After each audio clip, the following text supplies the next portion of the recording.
For people struggling with addiction, the pandemic is making it harder to get help. From reduced hours at clinics to closed injection sites to canceled AA meetings, feelings of fear, isolation, and anxiety can lead to a relapse. Just last month, Toronto had 19 overdose deaths, the city's highest number since last March. To talk more about this issue, we're joined by Damien Delaney, Clinical Supervisor at Addiction Rehab Toronto. Thank you so much for joining us today. We're in the middle of week 7 since social distancing measures were put in place in Canada. You work with people struggling with addiction. Generally speaking, how are they coping? In the most part, I think people are doing okay given the resources that are available. I think people also are, if they weren't already connected, are really struggling more than ever because of this. Because there's no regulation on hours in the day. They're stuck, drinking and maybe abusing drugs more. And like you said, sitting with the anxiety and the depression and the mental side of things here.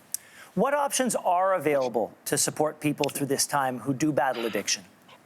Well, here at Addiction Rehab Toronto, we offer services on an outpatient basis. We also have our residential side open. People can come and stay with us 30, 60, 90 days.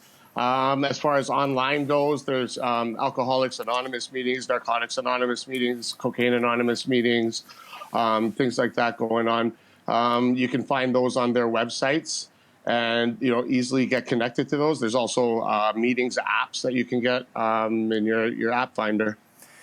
For recovering alcoholics, AA meetings play a huge role in helping make sure they don't suffer from a relapse. Although some places are offering virtual meetings, what can somebody do if they depend on AA but they don't have access to reliable internet? Well, what they could do is you could always listen to speaker tapes or something like that. They could reach out to friends or other people in recovery over the phone. That just staying connected in any way possible. Staying connected is a real key element when it comes to 12-step recovery. People stay connected through the telephone or through online. But what that brings is just talking to a like-minded person, somebody that understands the way you feel, the way one would feel, when it does come to like the fears, the anxiety, remorse, negative self-talk, perhaps some grief and loss and these kinds of underlying issues that lead to addiction. You say for people with addiction, their worst enemy is boredom. What can they do to distract themselves and to stay busy? You could always, you establish some healthy routines, such as like as simple as making the bed and making a nice breakfast, getting yourself prepared for lunch, going for walks, staying active, getting some fresh air, so, getting some sunshine.